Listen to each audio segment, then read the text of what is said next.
Hello one and all. So we're back again with yet another video, and this time it is on the automatic climate control module off of a Subaru Forester. This one in particular is a 2004 Forester Turbo model, and the reason we're doing this is because all of the lights are dead. Now the only lights that are coming on are the actual built-in LEDs, which are for these switches. These are on the circuit board and they're damn near indestructible. The one I'm talking about are these lights, all of the back lights that are here, the words that are on here, the colors that are here. These lights are controlled or lit up by these little bulbs. They're little panel mount bulbs, incandescent. They have a little green rubber condom on the outside of them to diffuse the light. Let me zoom in a little bit. There you go.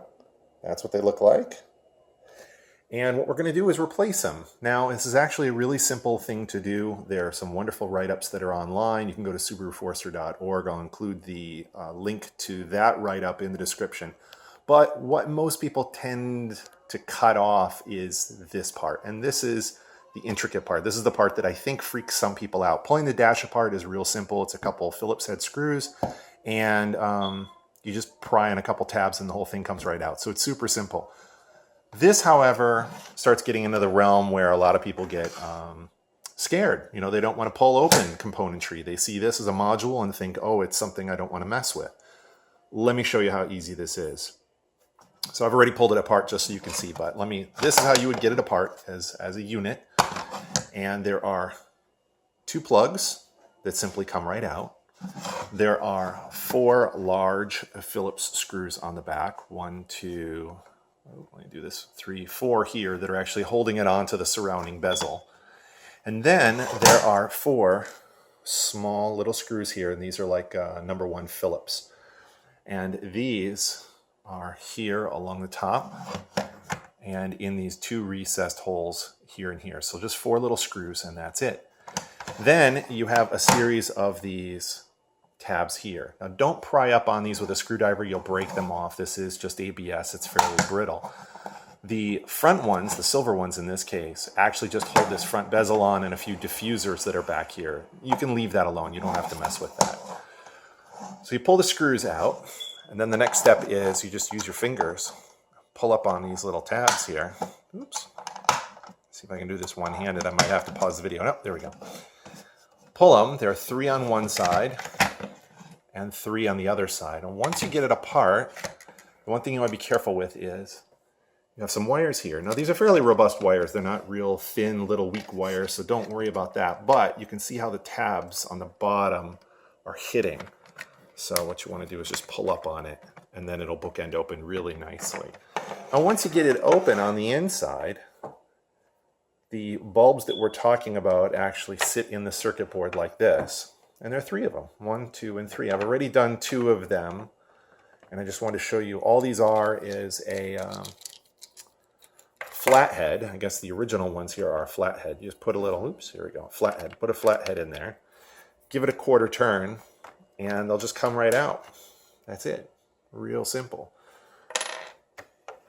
So these bulbs are these right here. Let's see if I can focus in. These are Neo 4 LED bulbs. Now, I know what a lot of people are going to say, and it's the same thing that I feel too.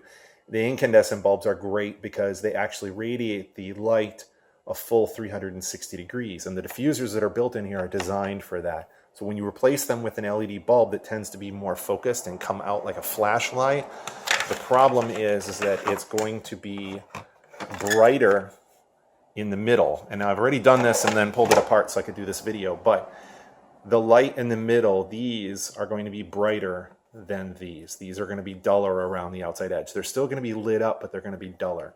One other thing you're going to want to check for when you do this are these little guys, when they go in these holes, even though these are the right size and everything, they tend to have a little bit of play. I don't know if I can show you that. They tend to have a little bit of play in there. So I can pull this out. They actually are roughly the same shank diameter.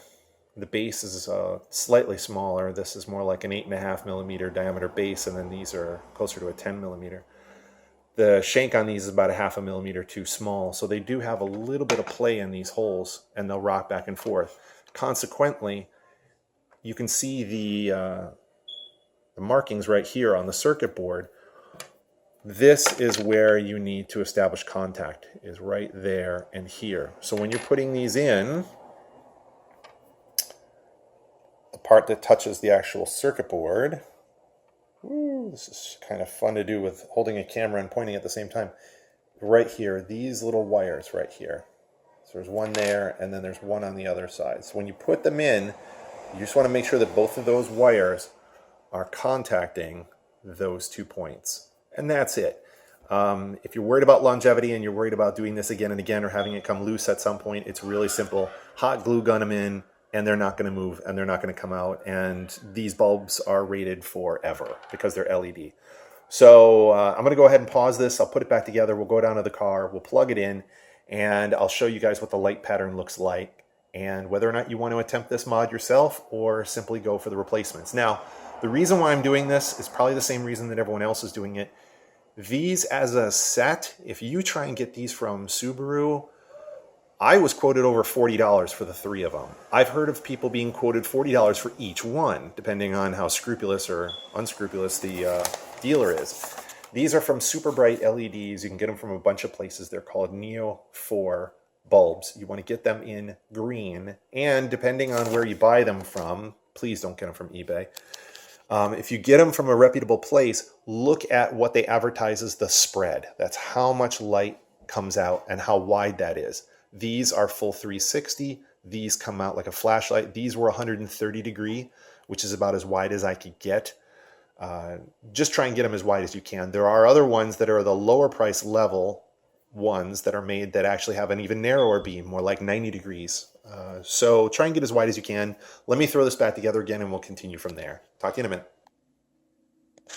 All right, gang, we're back in the car again. Now this is what the center console looks like without the bezel in place. Radio's still here. One clip is out. There are the 2 wiring plugs back here. And that's what it is. I mean, that's really it. Oh, and then the trim around the shifter. That just unscrews and it pops off. Anyway, you'll see that in the other write-ups that other people have done. That's not really what this is about. This is about replacing the LEDs. Now, before I button this up, the one thing I want to do is check these 3 bulbs to make sure that they're seated right in there. So I left it open. All I did was plug it back in, put the keys in, turn the car on, and turn the lights on. And here we go. So now you can see they're all, let me get a different angle here. Now you can see they're all green. The other thing I did want to point out to you, create some shade here. There you go. Now you can see the green. Now, the one thing I did want to point out is these are dimmable. Now, that was another concern that some people have had online where they said, oh, you know, LEDs are great, but you can't dim them. Yeah, right. Actually, you can. So I'm going to pause this again, put it back together now that they're actually correct. Put the screws in, button this all back up again, and then I'll show you how they dim, and we'll finish up this video. So again, like I said, this is super simple.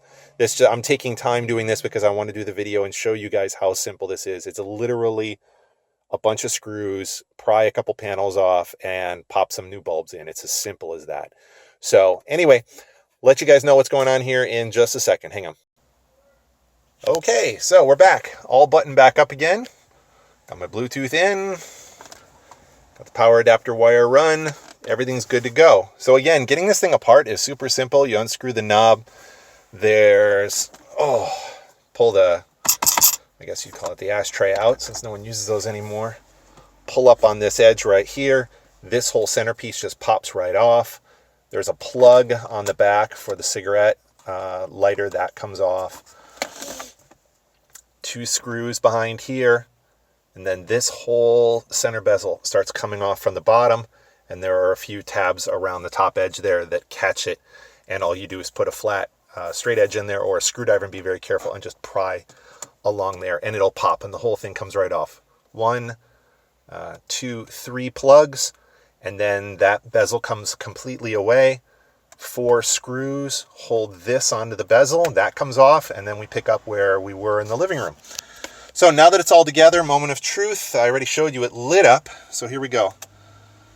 There. Let's get a different angle on this. So now they're all lit up. Now this is the lowest setting. Now see if I can get a good angle on this. It will go bright and dim, bright and dim. It's a nice green color, actually. It's a little hard to see on this video. It looks a little bluish. In reality, it's a nice solid green color. It gets a nice brightness to it. Of course, the defroster over here has a slightly odd color to it, and that's only because when it's off, it naturally has some orange pigment over it, so that colors it a little bit in the video here. But that's it. So it does, let's see if we can get this. It dims, does what it's supposed to do. And let's see. So with this on full bright, in comparison, you can see these are the stock LEDs that are built in for light in comparison in color. Sorry for the noise. So there you go.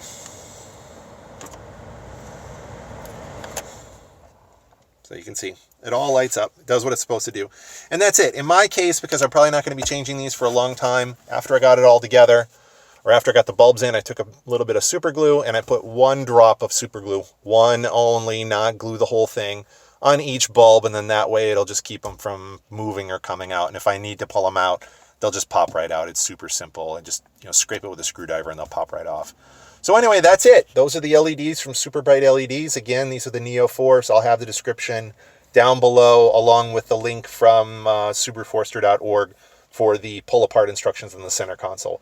Again, all told, if you just sit down and do this, you can actually do it in about 20 minutes, half hour if you're not quite sure of yourself. Me, I've had this dash apart a million times, so I can get this done in about 15 minutes. So anyway, that's where we're at. Hope I helped some of you guys and demystified this. And good luck on your own projects. We'll talk to you soon. Bye.